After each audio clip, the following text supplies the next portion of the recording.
What's going on, everybody? Welcome to Dissect That Film, where we dissect your favorite films, film franchises, and TV. Today is a very special episode, a little bonus episode for everybody. We're doing something that we ultimately never done before, and we are interviewing somebody who is in the film industry, who's made movies, who's acted in movies, and I'm very excited about it.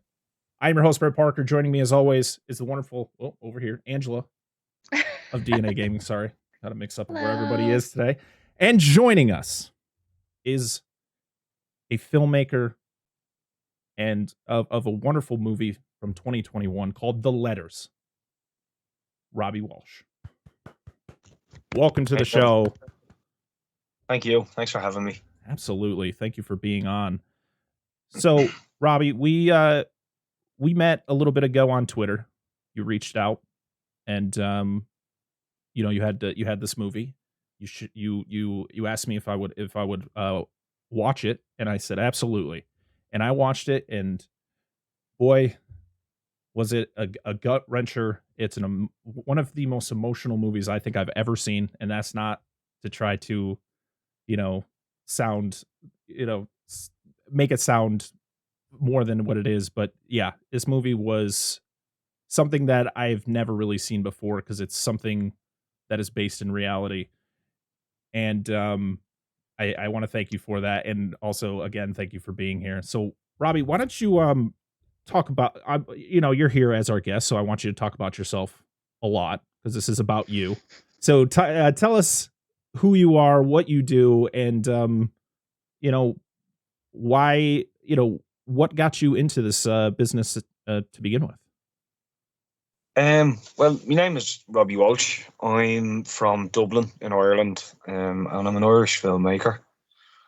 I was an actor first, and I studied. Funny enough, I really kind of started studying acting when I was in the military, and kind of went from there. Wasn't getting a lot of auditions.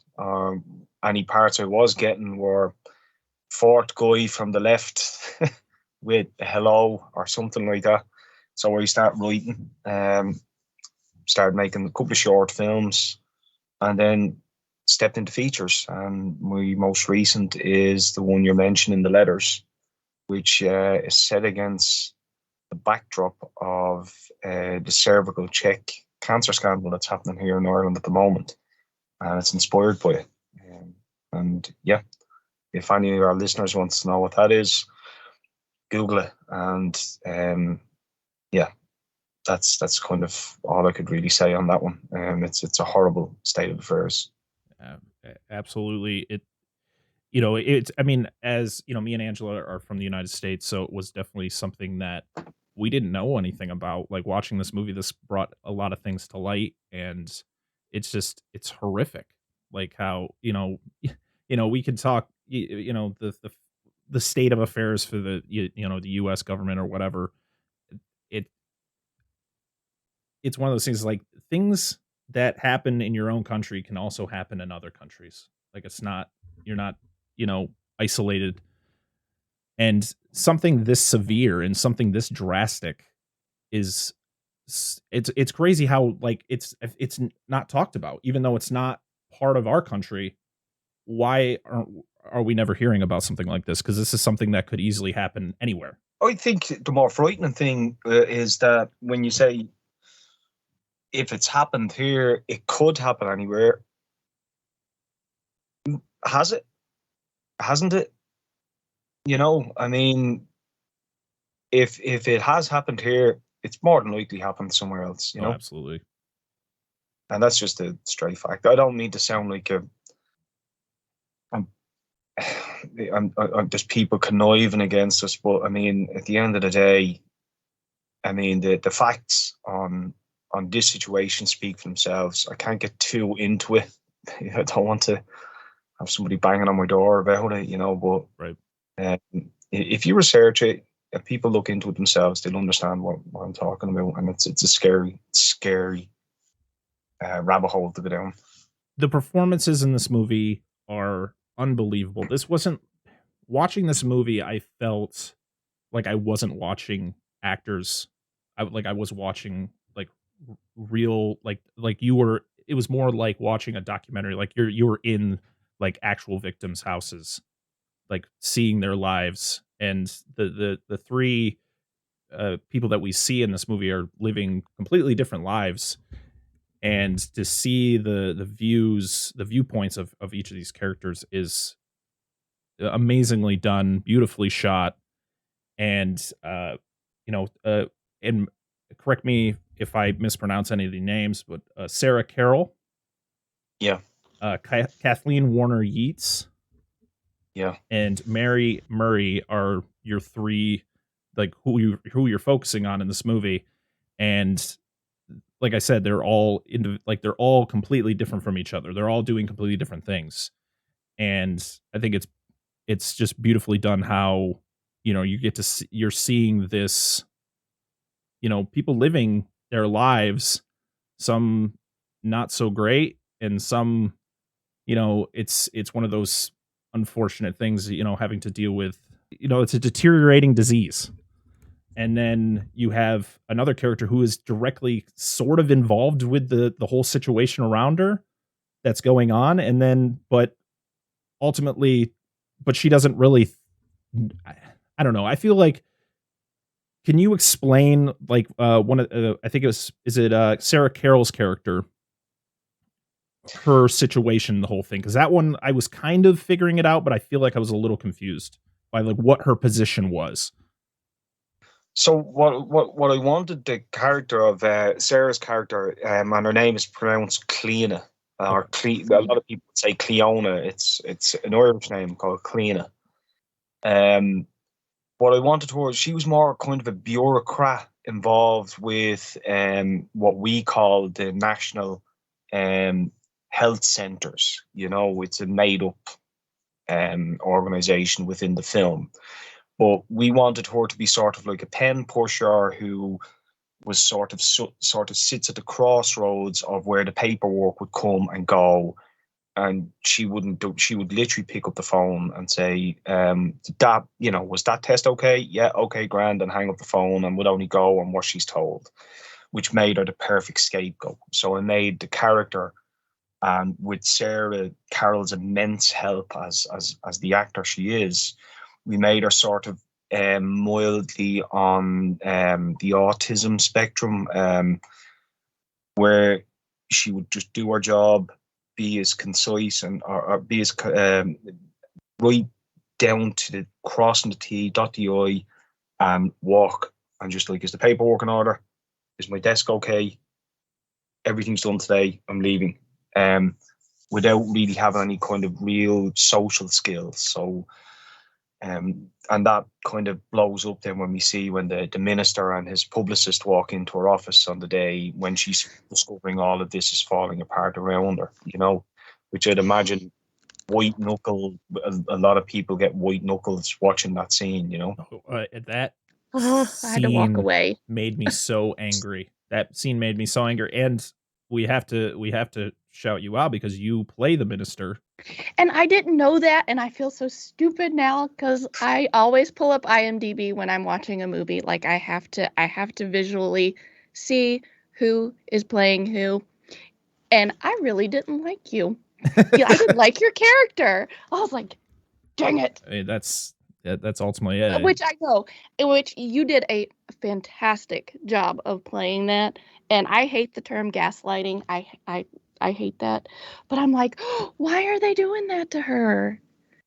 And then it made me sad for her. And I was like, oh, like so many emotions. Like I was angry and I was sad and I was like, I had spoke to some of the people affected by this, and some of them who have been in a very similar situation. And we thought we had done a huge exaggerated version of that person. And the victims or the survivors and the campaigners have said, no, you are mild. I thought I was doing an exaggerated version of that type of horrible. I'm going to get wound up here. But when I spoke to some of the people that went through that, they said, no, you were very mild. You were like underplaying. And I was like, wow. were they really that bad? And you're like, oh, you've no idea. So there you go. Yeah. Yeah, He's the first. you did a fantastic job. Well, thanks. I mean, it's uncomfortable. What can you do? Absolutely. Yeah. I like I stated earlier, the performances are just fantastic because of the fact that they don't, when you watch a movie, you're watching actors playing characters, and most of the time they feel like characters. Like Yeah. you are the performances are making it seem so real. Like the Huge, emotions. really Mhm. huge amount of improvisation on set. I just said to the actors, you guys have to just.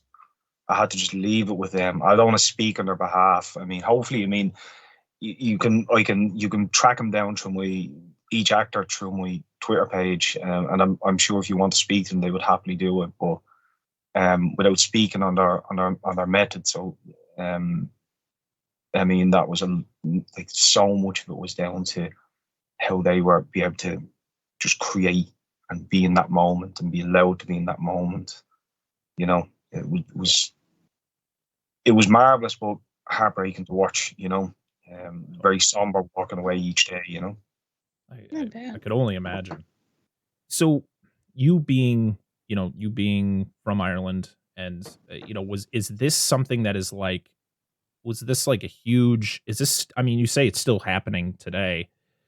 Yeah. Like, how big was it when it first was found out? Like, I don't think people fully grasped exactly what was going on. There was campaigners coming out and speaking about it and really forcing the issue. So you had campaigners like Robbie Walsh, Vicky Phelan, Lindsay Bennett, Emma Vic Mahuna.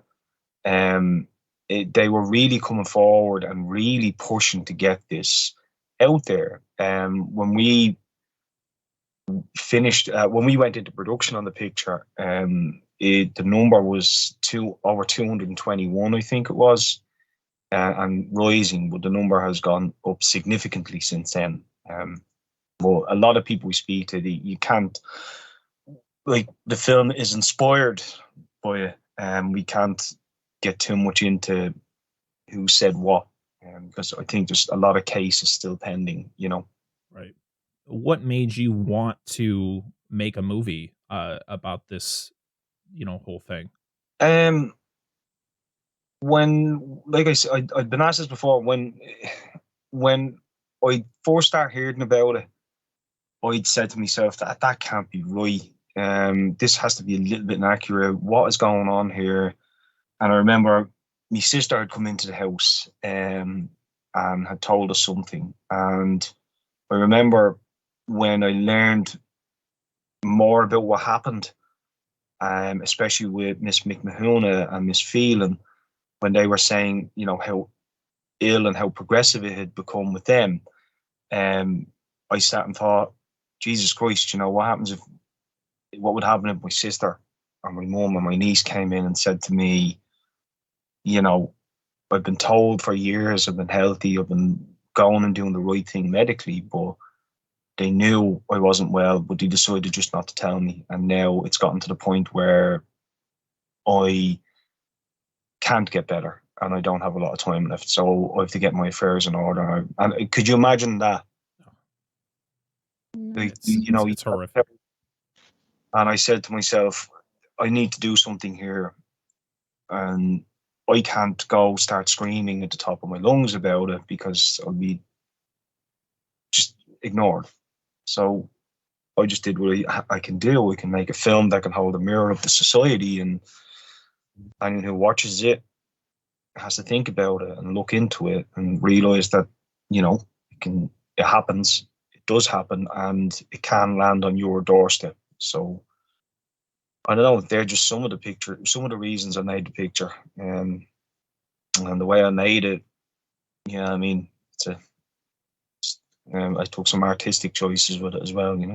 The way that you shot this, everything is black and white, which I feel is very appropriate for the subject matter and everything that is going on.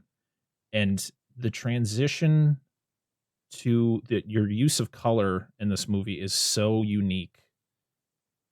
And I think it was especially, at the end of the movie, the way it concludes and seeing it's heartbreaking seeing all the characters in their, in that final state and what could have been, or kind of seeing them in a more like what if things turned out better? What if things I mean, that's how I interpreted it.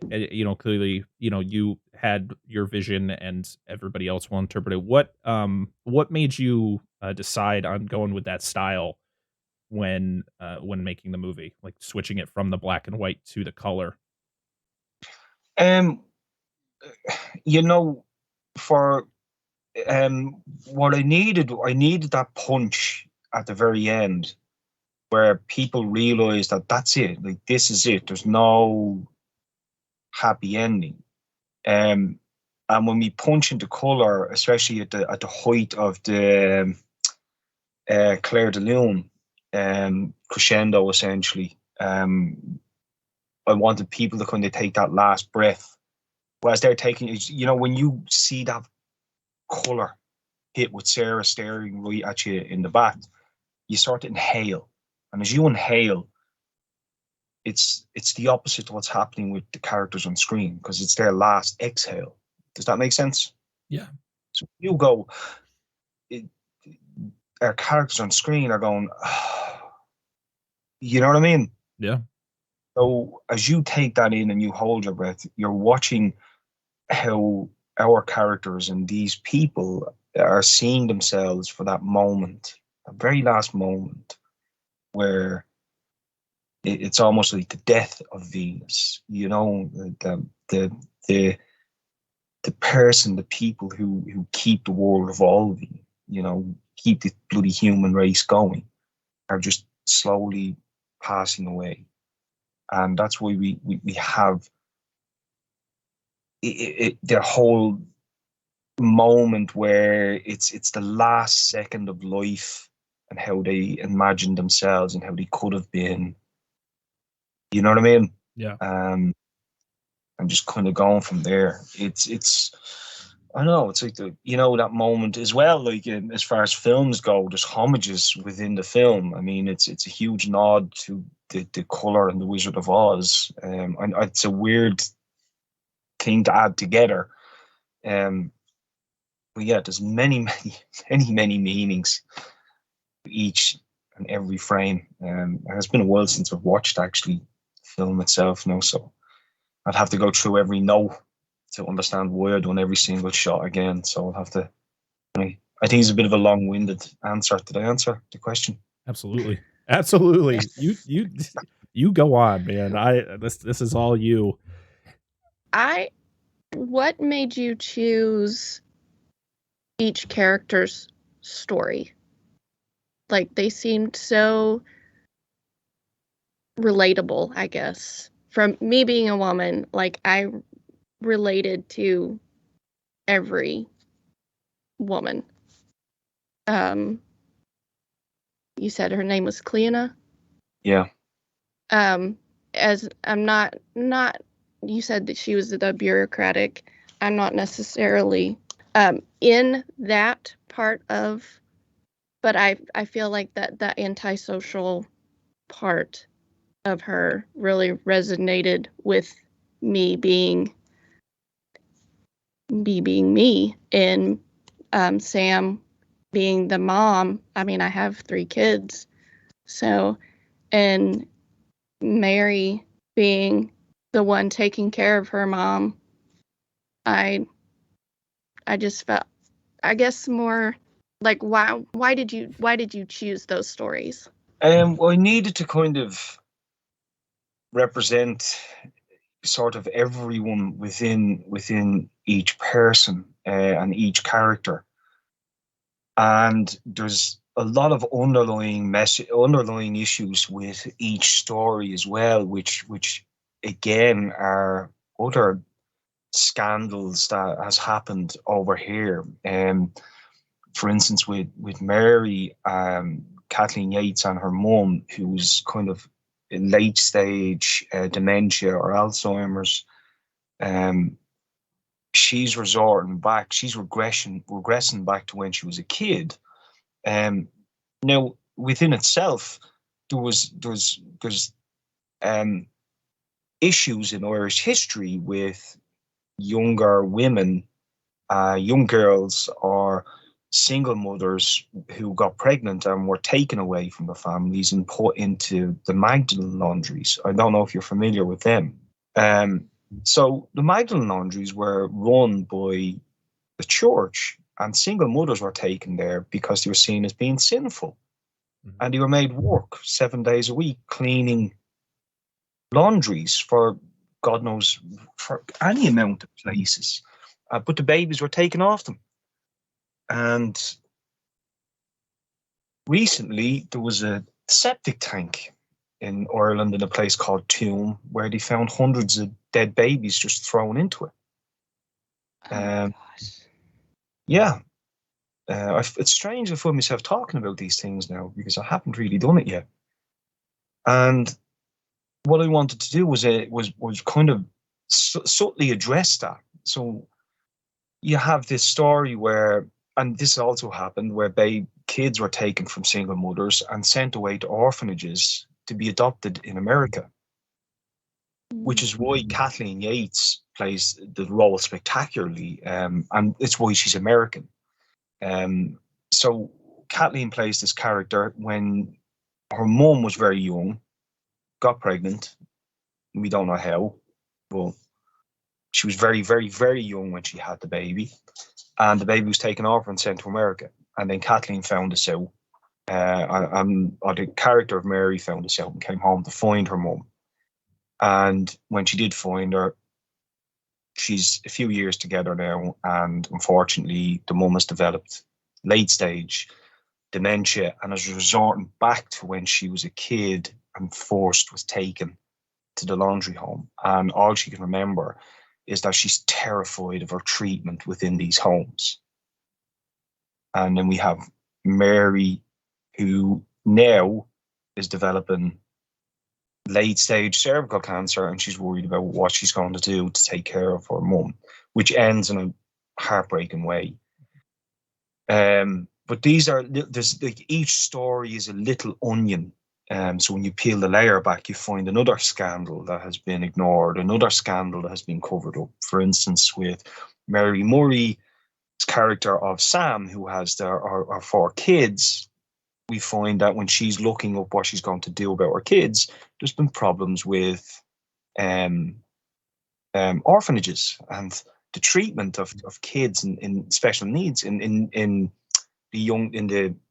the kids' homes.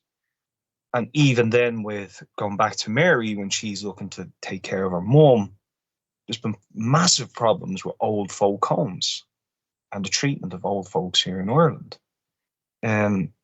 So each story, I had to kind of really address subtly all these other things that have been ignored.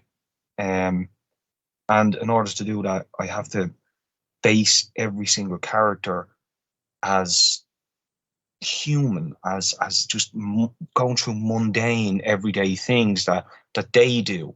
So what me and you would do. So when I'm not speaking for you, I'd imagine that when you get up in the morning and the kids are running amok and screaming and don't want to go to school, and you're trying to make them breakfast, and every day the patience gets, oh, Jesus Christ, will you just eat their breakfast and go to school, On top of it then comes, oh my God, I've just been told I don't have very much long to live. What the hell am I going to do? So every character had to be rooted in just the normal kind of everyday, trying to just get one day, one step at a time. And I had to make them kind of relatable. It's strange that you said you identify with the 3 characters, because every time you speak to somebody, they say they identify with somebody different within the film. But yeah, I mean, that's why each character is the way they are. Sorry, that was a long one. Oh, that's great. Sam, the thing, I mean, every story is so tragic in this film. Sam's is one of those where she's a single mom with 4 kids, but she also is in pretty deep with, I'm guessing these are kind of like loan sharks, or like, like the people that like give out loans. But then she's also is she meets with the gentleman who gives out loans, and he comes and he's trying to collect the money. And then there's 2 other guys. Are they part of like a mob of some sort? Yeah. So again, this is another thing. Like, oh God, I have to be careful how I frame this one. Like, organized crime in Ireland is it's kind of the Wild West in Dublin at the moment with that, and that's all I'm going to say on that. But with the other character played by David Gilney, who's one of the producers on the picture, he plays what used to be a company in Ireland called Provident. And what they would do was they would do payday loans, or they would do these monthly loans. So they would turn up to your door and they would get you to sign. They would give you a loan of, say, €1,000, and you would have to pay €50 a week back out of your wages. But by the time you pay it back, you've paid back almost €1,800. It's not, you know what I mean? But you don't notice you're only paying 20 quid a week. But next thing you know, you're 5 months in, you're like, God damn, like I'm still paying this bloody loan off, you know? I got suckered in by that. I took one of these loans out when I needed money, and I just realized then, I'm like, holy shit. And the more I looked into it, the more I realized they were so predatory. Because when you cleared off one loan, they would come to you and say, well done, you cleared off your €1,000 loan. You've qualified for a loan now of €2,000. Would you like that? Or €3,000? And, you know, someone who is sitting, living paycheck to paycheck, and, you know, you're paying 20, 30 quid a week out of your paycheck, all of a sudden then you're told, hey, there's a wad of cash in front of you for, you know, $4,000 or $3,000. 99% of the time people are going to take it, you know? And next thing you know, it goes from paying 20 quid a week to 30 quid a week to 50 to 60 quid a week. And next thing you know, you're in this horrible cycle where you were paying 20 quid a week for 3 months. Now you're paying 50 quid a week for 12 months, you know? Yeah. And it was so predatory. They were real, like, you were literally better getting loans off gangsters because it wasn't costing you as much, you know? Which is what the kind of joke was. But with the gangsters in our movie, it was a member of her family who had taken loans out by them, and the debt had been passed to her. So, but they were ruthless. And just like the official, legal loan agents, they were like, we don't care about your 4 kids. You know, we want their money. So they were identical. It's just one entity was legally allowed to do it. The other entity technically wasn't. But in the end, the gangsters helped Mary out more than the legal entity did, you know? Yeah, they definitely saw that she wasn't doing well. And, you know, I hate, like, I when the loan agent is there and, you know, they're trying to get a certain amount from her, and she's like, I need to have enough to feed my kids. And pretty much she's just like, I don't care. I don't care that you need to feed your kids. I'm like, oh my God. And there's like decisions that she makes where you're just like, don't do it, Mary. Don't do it. Don't. And then she does, and you're just like, oh no. Yep. Beans and toast was the line there. Beans and toast, you know yourself. Yeah. And then he asks her for a cup of tea, you know. Oh, every time one of them would be like, oh, could I, you know, when they ask it, I was like, it just burns you inside. You're just like, you're being the way you are. You're demanding, you know, her to pay up, and then you're gonna like treat her like that. Like, that's just awful. You know, it was another thing I wanted to hit on with that, with those characters, and that, you know, the gangsters are saying to her, I'm not getting shot because, you know, the money you owe, we owe. Right. You know, if you don't pay me, I can't pay, and I'm going to get shot. So, like, they have incentive to hunt the money down. The other guy is like, you just give us the money, we'll get you more money, but you have to give us the money, but we only want it because we want to make a profit. Yeah. I don't care. They want to get that commission or whatever. They want to get that commission. It's like that. I don't know. Like, I mean, who's worse there? Exactly. There's like no line. It's like they're the same type of people. One cares a little bit more because of the situation that you stated. But yeah, they got to get their money, and they'll get it any way they can. Yeah. When you decided to make this movie, clearly, was this is this a movie you made to kind of bring full awareness to the situation, because it's not, getting that attention that it should? Yeah, 100%. Wanted to draw attention to the cervical check situation, but I really want people to kind of sit and look at the picture and understand that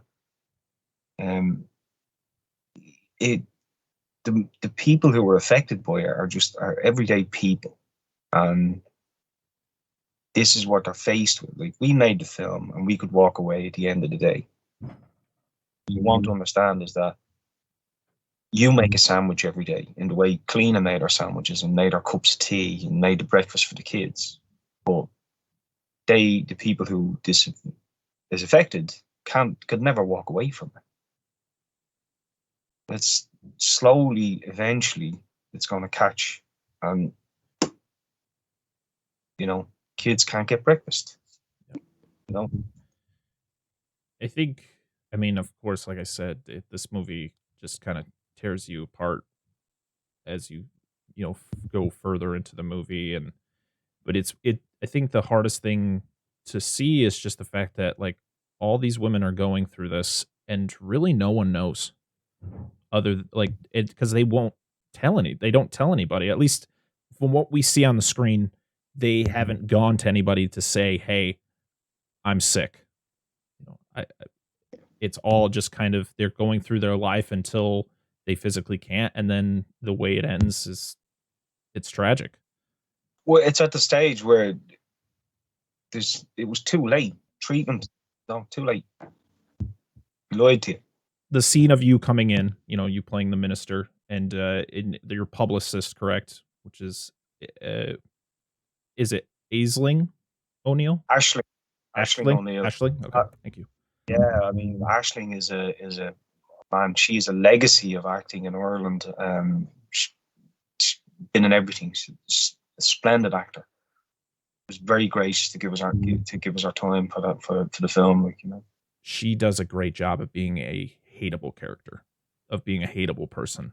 Your character is also one that, at the end of the conversation, when you're having that conversation with did you say Cleena?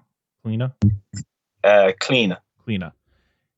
When you're done with that conversation, it, like, the whole thing with the getting tea, I think it was, from the assistant.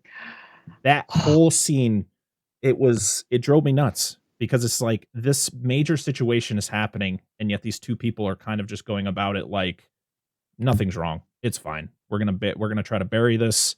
We're gonna try to, any way we can to make sure that this doesn't get out and cause a big issue. And you both play it so well, but it's so easy to just be like, these just terrible people.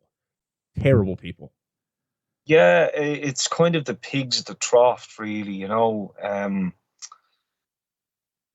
Like, they're standing on a moral high ground with no morals, and they know what they're doing. They don't care. They know she probably suffers from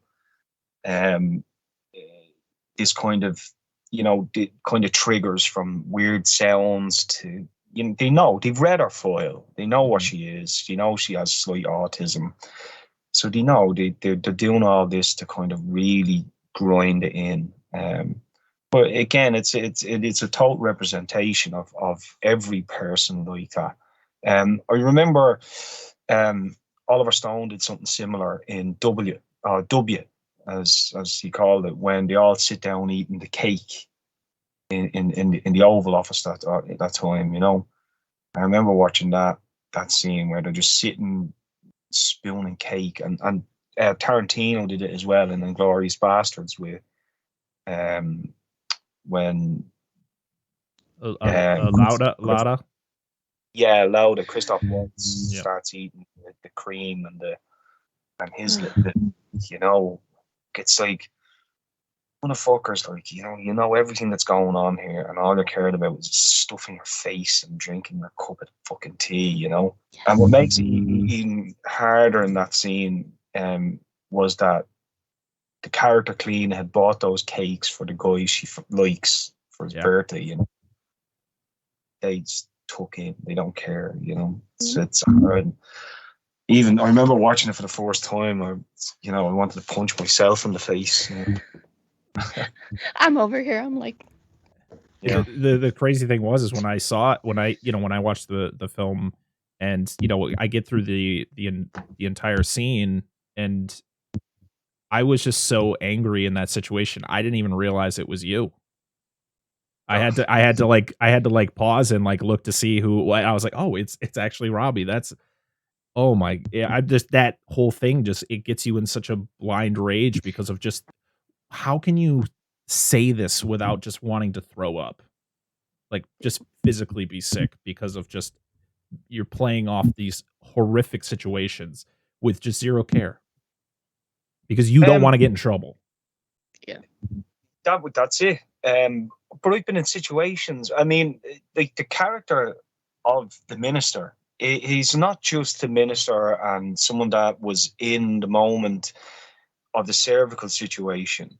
He is that guy is a representation of that weak male, that universal weak male who hands himself off as being the moral guy, but is so spineless and weak that he'll hide behind anyone and everything just so he doesn't get caught out, you know.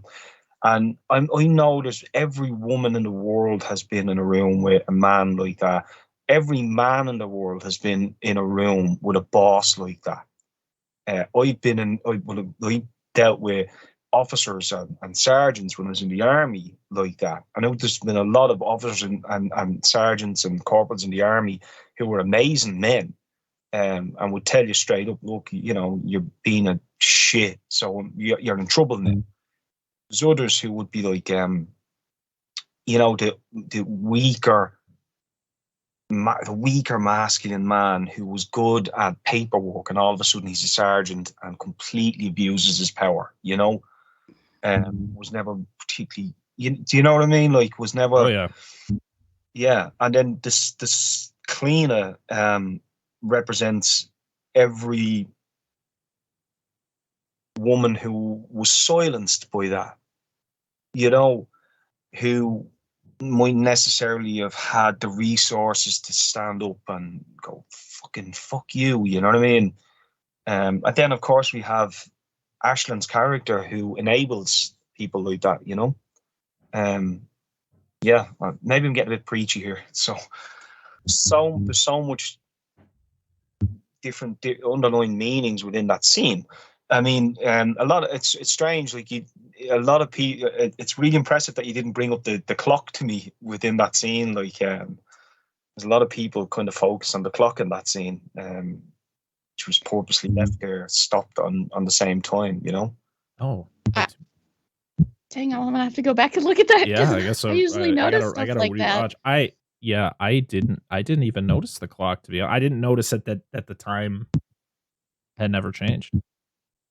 Yeah, we actually have the thing ticking like so. Where it looks it's like broken, where it looks like it's trying to move.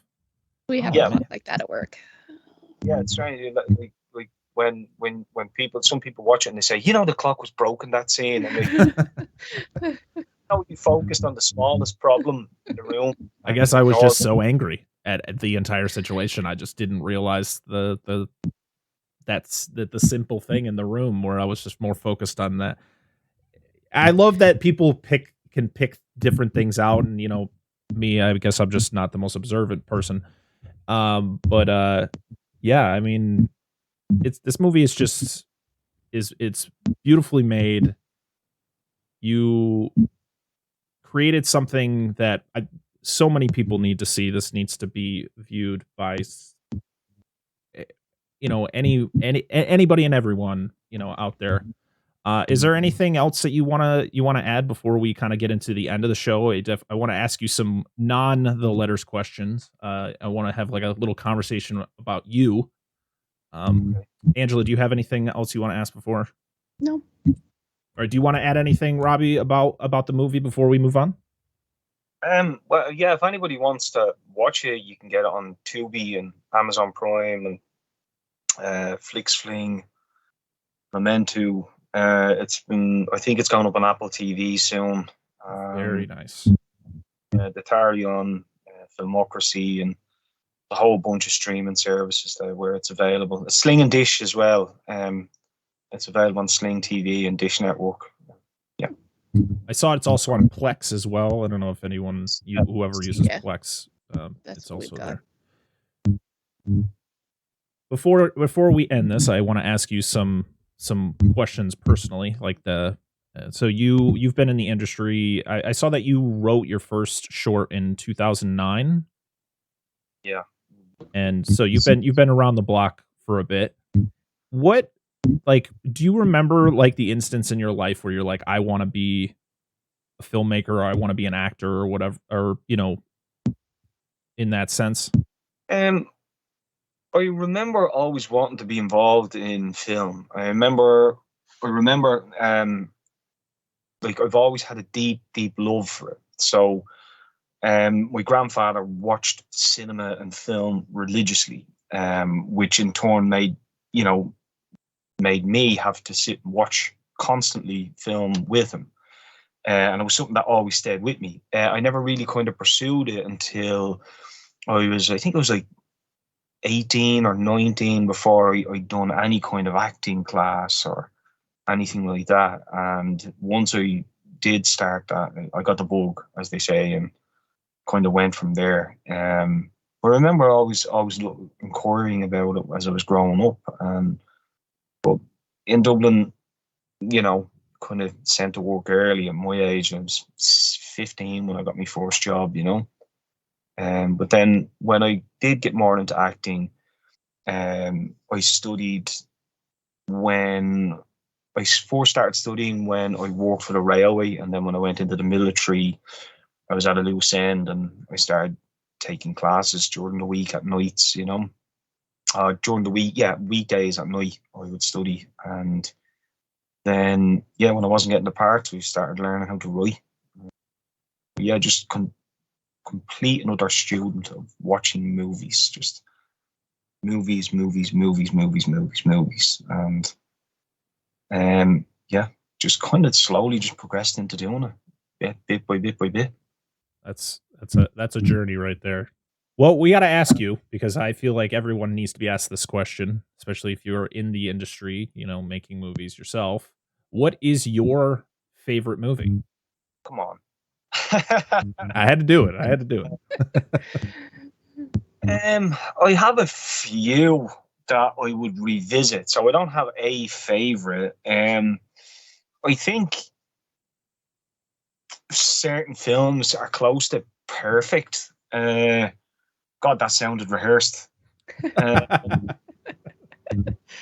think there's some modern films that you can watch again and again and again. And if you're doing that with some films, I think they're the type of movies that are close to perfect. When you're older, you can appreciate, you can go back.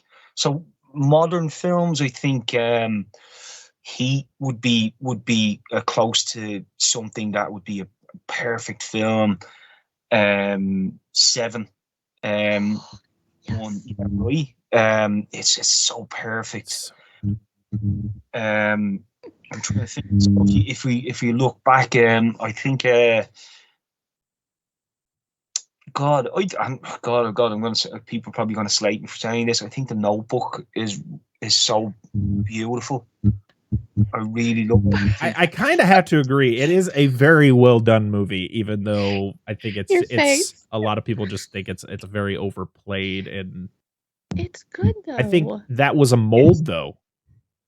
It's not. Oh, so yeah. If you think, if I look back, say from a kid when I was the 80s, Predator, Aliens, pretty cool. You know, I think ET is is gorgeous. If we go back even further, um, the original King Kong, probably one of the first movies I ever watched. I think it was the first film. It's the earliest film I remember watching. Watership, the original Watership Down, I think, is a work of art. A Streetcar Named Desire, on the waterfront, Hood. So many greats. These are films, I mean, you could go on all day, but these are films that we would revisit and revisit and watch again and again and again, you know. I only watched it again the other night for the first time in a while and realised how bloody brilliant it is. Just Glengarry Glen Ross. It's just, I mean, David Mamet, Al Pacino, you know, Jack Lemmon. It's Ed Harris, Alec Baldwin. It is such a great movie. It's absolutely brilliant. And I haven't even touched on anything with Scorsese. I mean, Goodfellas, Casino, Raging Bull. I mean, the whole opening of the letters is a love letter to the opening of Raging Bull. You know. Yeah, I definitely can sense that from watching it. Yeah. Well, if you take the opening to Raging Bull, it's the stereotypical view of the animalistic man, of the male, the pugilist, the black and white, raw, gritty man, the boxer. So with the letters, I wanted to show the opposite end of the spectrum. I wanted to show what is the stereotypical view of the feminine, soft, caring, beautiful woman, and it's the ballerina. And that's why it's in color. It's why we have the ballerina, and it's why we have Ballerina Rusticana opening the film. And it was the, yeah. So that's. I do want to ask a question though, going back to the letters now. I saw a lot of people with the last name Walsh. Did you have a lot of family work on this movie as well? Yeah, my two younger brothers helped me produce the film. The three of the girls in it are my nieces, Okay. and dad helped me get the film made. And of course, my nieces means that my sister and when I say my nieces, so my uncle Joseph is very close to my age. He's like a year and a half older than me, so they were his two daughters. And then you had my sister's daughter. So yeah, and you know, one of the girls in it, Rachel Walsh. We had an actress pull out 24 hours before filming, and I was like, I need an actress for tomorrow. So I went through my Facebook page in one of the acting groups, and I seen the name Walsh. I looked and seen Rachel and went, interesting face. She's a Walsh. She's not going to let me down. Yeah, she's one of the blonde girls who plays one of the helpers in the movie. You know. Oh, okay. Really, yeah. They were great too. Like these really like the side characters who, they're, just interacting with those characters are fantastic. Lindsay Dwyer, wonderful actor. Yeah, Lindsay and Rachel came in. They're one of the few add a little bit of levity to the film. You know, the kids. You know. Young Tony Lee, who is a friend of mine's daughter, who ended up getting us one of the houses to film in. She plays the other daughter. Yeah. And is it John Connors is the one who played the Michael? Yeah, John, wonderful Irish actor. He was the helper, right? He was the one who came in to look after Mary's mom. Yeah, he plays Mary's brother in the film. Yeah, So, John is of the Traveller. He would be how do I say this? he will be the traveller race, and he's a big advocate for inclusion and equality there with travellers and with groups and stuff like that. And he's a very, very well known, famous actor here in Ireland. You know, very well respected, great actor. Yeah, everybody in this in the film is fantastic, and this movie needs to be seen. Robbie, what do you got? Well, actually, before we go, what do you have? Are you working on anything new right now that you can talk about, or what do you got going on in your life? I just recently went back to acting there the other day. I shot a Sundance TV thing on Virgin Media, an AMC show called The Vanishing Triangle. That'll be out soon, and I'm working on developing two things now. So once the letters, we're screening in New York and hopefully LA soon. So once the letters, I can finally just kind of put it out into the world and let people find it. I'll be working on my next project. One is about it's kind of a Rocky story set in the world of drag shows, and another is just about a guy who goes around bars meeting people. Yeah, it's kind of a jazz movie. We definitely want to talk to you again and talk, in the future about your future projects. We greatly appreciate you coming on the show, and the letters. Seriously, everybody, go watch The Letters wherever it's available. And Robbie, thank you for being here. Thanks very much for having me, and I appreciate you guys supporting indie films. It's great what you do. I mean, keep doing it. Absolutely. Thanks very much. Really appreciate it. Where can people find you on the socials? You get me or it's weird. It's like RBWLSH. It's like it's just a lazy Twitter tag. Yeah, Facebook, Instagram, same thing. RBWLSH. Like, yeah. So that's where you'll get me there. Alrighty. If you want to get the films, they're available everywhere. Absolutely. So we're going to be posting all of Robbie's links down in the description. We're going to post where you can find the letters, so you guys can experience this movie, because it needs to be seen by a lot more people. And again, Robbie, thank you so much for being here.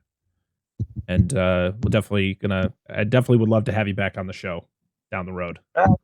Yeah, anytime. I'd love to. All right, everybody. Thank you so much for joining us for this special episode. I hope you enjoyed it, and make sure, again, check out The Letters, and check out all of Robbie's other works. Like I said, everything will be down in the description. But until next time, I am Brett Parker. That is Angela of DNA Gaming, and that is Robbie Walsh. We'll see you all again next time. Bye, everybody. Bye. Bye.